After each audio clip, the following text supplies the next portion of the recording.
for today's lesson, we're talking about triangles and lines. The symbol for triangle, I think you know already, looks like this. And the triangle is a closed figure that's formed by three segments.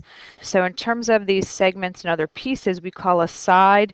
That is one of the line segments. And then if we talk about the vertex, it's a point where two sides of the triangle meet.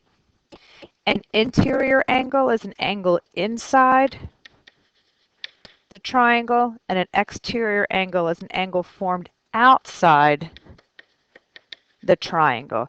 The exterior angle is actually formed after you extend a side. So after extending a side. So if we look at this triangle that we have right in front of us, ABC, in terms of sides, there are three of them, but CB would be an example of a side, and it's a line segment and you mark it accordingly. In terms of dealing with a vertex, we can pick any point to be a vertex for no reason. I'm just going to use C, and I'm going to call C one of our vertices, or C is a vertex. Remember, there's three of those as well. In terms of an interior angle, this angle right here at A, or angle CAB, so that would be an interior angle.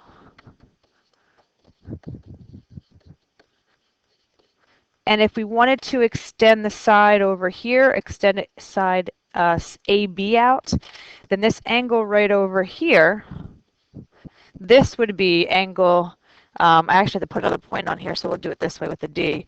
Angle CBD is an exterior angle. So be familiar with sides being the line segments, any three of those. There's three vertices where the two sides of a triangle meet, and you've got three interior angles, and you've got the exterior angles as well.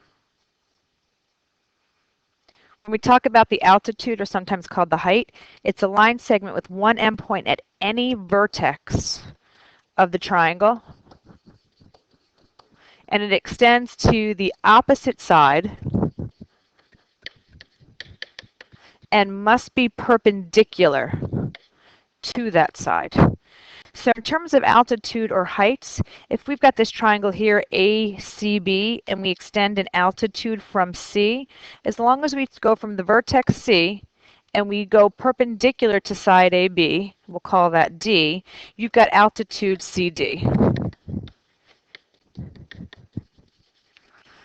If we stay from point C each time, if we drop a perpendicular segment from C to the opposite side, well, we don't really have a side that's there. So what we would have to do is extend out line segment AB, and now call this D, and now you also have CD as your altitude.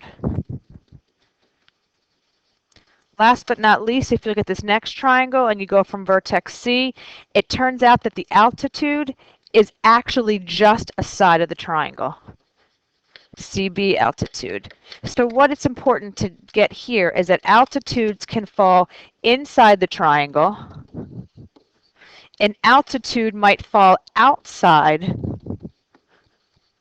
the triangle, or an altitude could be a side of the triangle.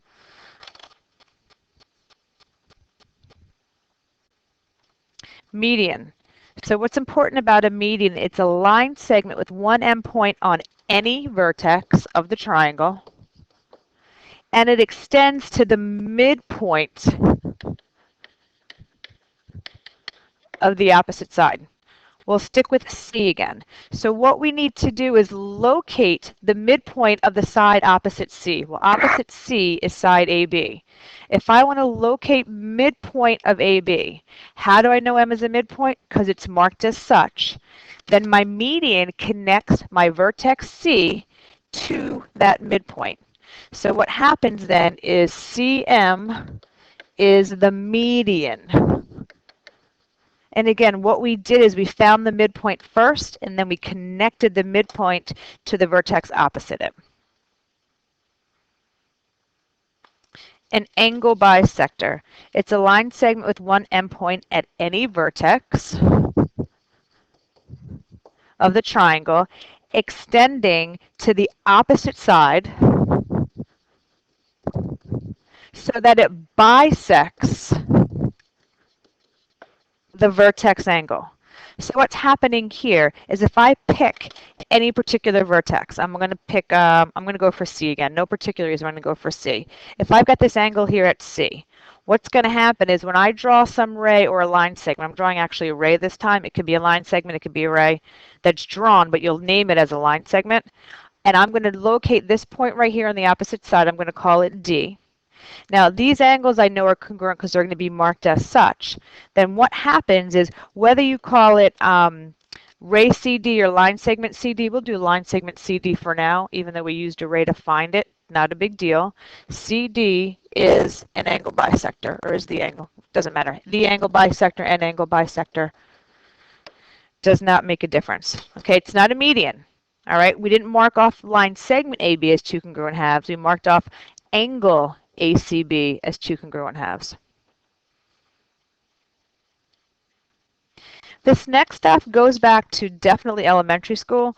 You might not remember it, but you did it way back when. So scalene triangle. It's a triangle with no two sides congruent and no two angles congruent. A scalene triangle would be labeled somehow with measures 6, 7, and 8. That's scalene because no two sides are the same.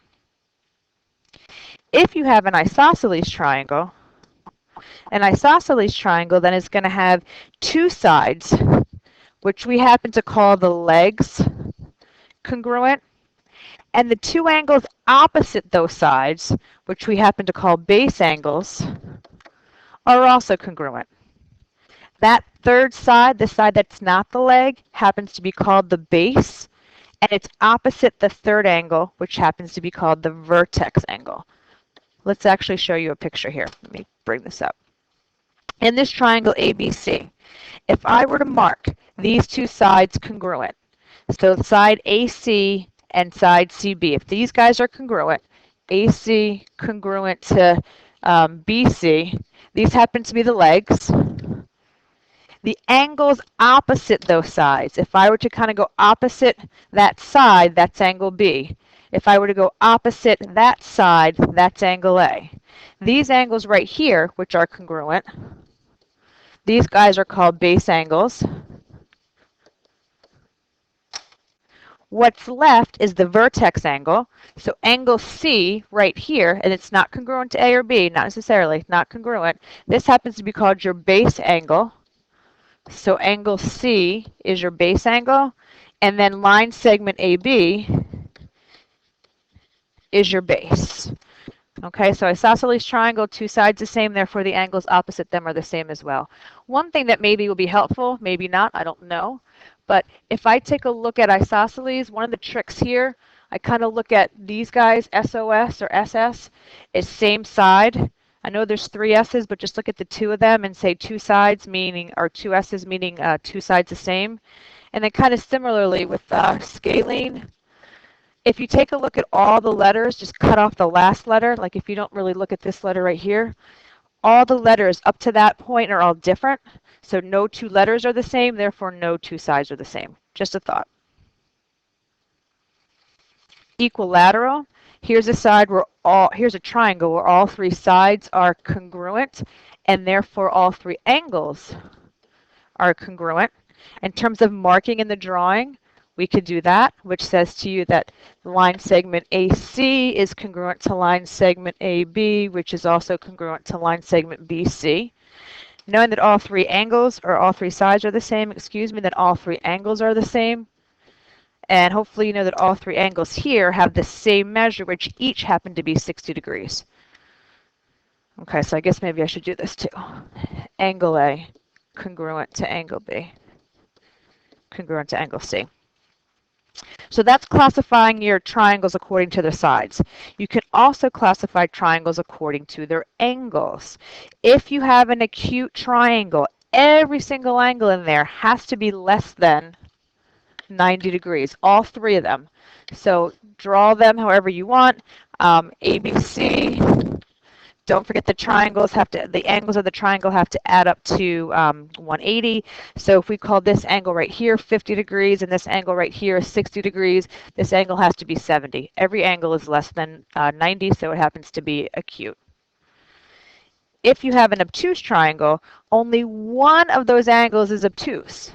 The other two have to be acute. That's the only way to get the angles to add to 180. If not, they're going to go over. So an obtuse triangle, something like this, if we've got this A, this B, this C, if we give you that the obtuse angle is 110, then what could the other angles be? Lots of possibilities, but I'm just going to go for 40 here, which forces this to be 30. Last type of triangle is the right triangle, and that's where one angle is exactly 90 degrees. The side that's opposite that right angle is called the hypotenuse. The other two sides happen to be called legs. Doesn't matter so much where you mark those. Let me bring this up a little bit. So if we call, well, actually it does. If we call that our right angle C, then we have no choice but to call this line segment AB the hypotenuse. What doesn't matter in terms of the legs or which leg you call which. And that's really when we get to the Pythagorean theorem. Right triangle. Here's where you've got, I'm sorry, I just did that one. So sorry. Equiangular triangle is a triangle with all angles congruent. And that also would be equilateral, but if it's equiangular, you talk about the angles first. So A, B, C. Equiangular talks about the angles first, and then once you know that it is equiangular, then you could say it's equilateral. I think we're going to stop here in terms of the classifications, and we'll get to some parallel lines tomorrow. So there should be enough to get the homework done. Thanks.